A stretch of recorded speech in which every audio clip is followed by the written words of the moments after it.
Mister Bulraj గారు iconic speech ఇవ్వబోతున్నారు. నాకు తెలిసి ఈ పెళ్లిలో తోడి పెళ్లి కొడుకు నువ్వే అనుకుంటాను, అవునా కాదా? తోడి పెళ్లి కొడుకు నువ్వేనా? నో. ఓ, మరి మీ క్యారెక్టర్ ఏంటో మేము తెలుసుకోవచ్చా? ఎస్. ఓకే. ప్రతి సంక్రాంతికి మీరు కూడా ఒక బ్లాక్ బస్టర్ హిట్ ఇవ్వాలి అని డిసైడ్ అయ్యారా? అలా ఏమీ లేదు, బట్ నేను కలిసి వచ్చింది. ఎస్.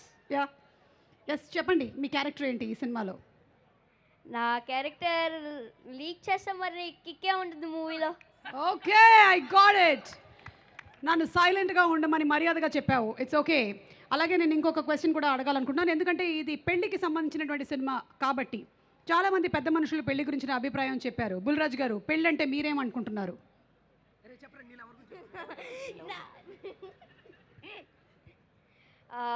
పెళ్ళంటే పెళ్ళంటే నాకేటో తెలీదు, బట్ తెలీదు నాకు పెళ్ళంటే. ఓకే, సరే, ఫైన్. అయితే నువ్వేదైతే చెప్పాలనుకుంటున్నావో అది చెప్పు. చెప్పాలనుకుంటుంది పెళ్ళంటే మీ అమ్మ నాన్న చేసుకున్నదేరా పెళ్ళి. ఎస్, అది ఓకే, డన్. మీరేంటి చెప్పాలనుకుంటున్నారు? స్పీచ్ చెప్పండి మీది. యా. అందరికీ నమస్కారం. ఇంత మంచి ఛాన్స్ ఇచ్చిన నవీన్ అన్నయ్యకి, మీనాక్షి మ్యామ్కి, అలాగే చిన్మయక్కకి థ్యాంక్ యూ సో మచ్. అలాగే నన్ను మనమందరం నవ్వడం కోసం నవీన్ అన్న చాలా హార్డ్ వర్క్ చేశాడు. అలాగే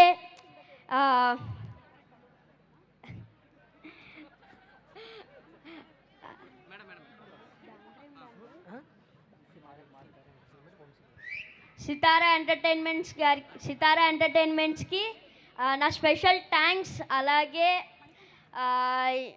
క్యాస్ట్ అండ్ క్రూ వర్క్ చేసిన అందరికీ, డిఓపి గారికి, అలాగే మారీ గారికి. మారీ గారు చాలా మంచి డైరెక్టర్ తెలుసా, చాలా ఫన్నీ.